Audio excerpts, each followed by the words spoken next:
Hello friends, I am Atul और आज हम डिस्कस करेंगे ऐसे 300 की समरी जो कि पंकज सर के नोट्स से मैं डिस्कस करूंगा। ऐसे 300 का नाम है planning and audit of financial statement.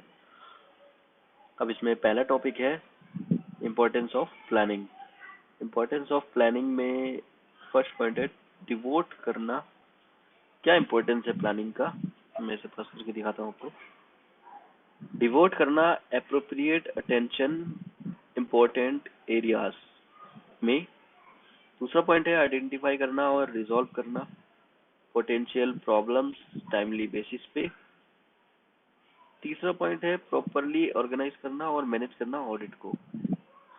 चौथा इम्पोर्टेंस है असिस्ट करना सिलेक्शन में, हेल्प करना सिलेक्शन में ऑफ एंगेजमेंट टीम मेंबर्स की जो हमारे साथ रहेंगे विद रिक्विजिट जो रिक्वायर्ड कैपेबिलिटीज है हमारे को और कॉम्पिटेंस है, क्योंकि आपको पता है हर किसी का क्वालिटीज और कॉम्पिटेंस अलग अलग होती है, उस हिसाब से हमें सिलेक्ट करने में आसानी होती है।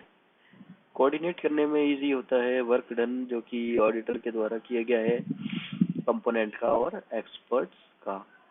छठा पॉइंट है facilitating direction and supervision of engagement team.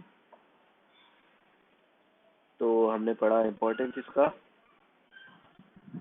अब चलते हैं हम दूसरे पॉइंट पे जो कि है प्लानिंग अ कंटिन्यूअस प्रोसेस।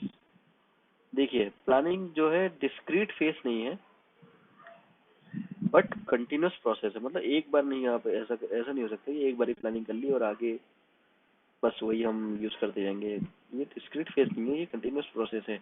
ये जैसे जैसे हम ऑडिट करते जाते हैं उस हिसाब से हमारी प्लानिंग चेंज भी हो सकती है। ये शुरू होती है शॉर्टली और after completion of previous audit, पिछले ऑडिट को खत्म करने पे, और कंटिन्यू चलती है until completion of current audit engagement. It includes consideration of timing. इसमें इंक्लूड होती है consideration timing of certain activities audit procedures जो कि हमें कंप्लीट करने हैं prior to performance of further audit procedures. Planning में इंक्लूड होता है नीड कंसीडर करने के लिए प्रायर टू द ऑडिटर के आइडेंटिफिकेशन और असेसमेंट के risk of material misstatement such matters. जैसे मैटर्स क्या क्या इंक्लूड होंगे, एनालिटिकल प्रोसीजर जो कि अप्लाइड होगा रिस्क असेसमेंट प्रोसीजर्स में। ऑब्टेनिंग करना general understanding legal and regulation framework की। डिटरमाइन करना मटेरियलिटी। इन्वॉल्व करना एक्सपर्ट्स को। परफॉर्मेंस देना अदर रिस्क असेसमेंट प्रोसीजर्स की। तीसरा पॉइंट है प्रिलिमिनरी एंगेजमेंट एक्टिविटीज, मतलब before planning activities. Before planning activities में क्या क्या आएगा, प्रोसीजर जो कि रिक्वायर्ड बाय SA 220 के द्वारा होगा with respect to continuous of client relationship. दूसरा क्या रहेगा बिफोर प्लानिंग, जो कि इवेलुएट करना कंप्लायंस एथिकल रिक्वायरमेंट्स की SA 220 के हिसाब से। तीसरा हमारा एक्टिविटी रहेगी बिफोर की अंडरस्टैंड करना टर्म्स ऑफ एंगेजमेंट SA 210 के हिसाब से। अब हम चौथे पॉइंट पे चलते हैं। चौथा पॉइंट है प्लानिंग एक्टिविटीज। प्लानिंग एक्टिविटीज में दो पॉइंट आएंगे, एस्टेब्लिशमेंट ऑफ ऑडिट स्ट्रेटजीज। सो ताकि हम स्कोप सेट कर पाए, टाइमिंग सेट कर पाए और डायरेक्शन सेट कर पाए ऑडिट की। स्कोप टाइमिंग डायरेक्शन STD आप ऐसे याद कर सकते हैं। फैक्टर्स जो कि कंसीडर्ड होंगे, तो फैक्टर क्या क्या देखेंगे हम, कैरेक्टरिस्टिक्स एंगेजमेंट के,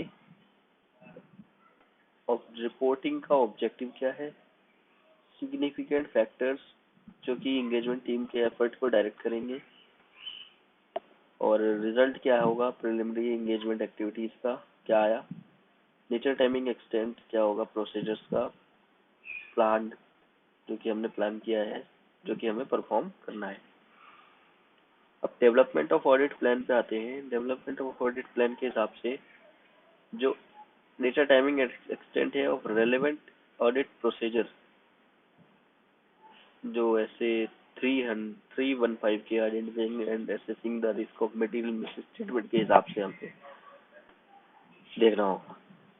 जो नेचर टाइमिंग एक्सटेंट है, फर्दर ऑडिट प्रोसीजर जो हमें करने पड़ेंगे रिस्पॉन्स करने के लिए एसेस रिस्क को ऐसे 330 के हिसाब से।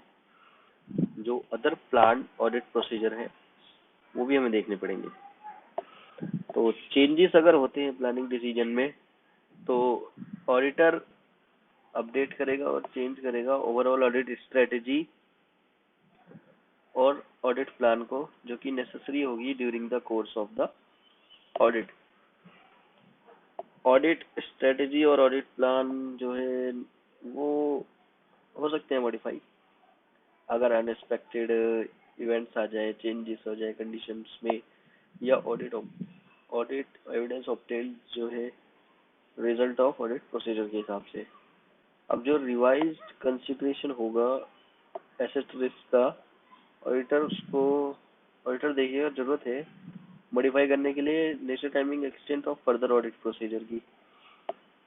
This may be the case जहाँ पर इंफॉर्मेशन जो है ऑडिटर के अटेंशन में आए जो कि डिफर हो significantly from the information available जब ऑडिटर प्लान कर रहा था ऑडिट प्रोसीजर। तो ये था ऐसे 300। और थैंक यू दोस्तों, और प्लीज़ लाइक एंड सब्सक्राइब करिए चैनल को, और आगे भी मैं ऐसी समरी डालता रहूँगा।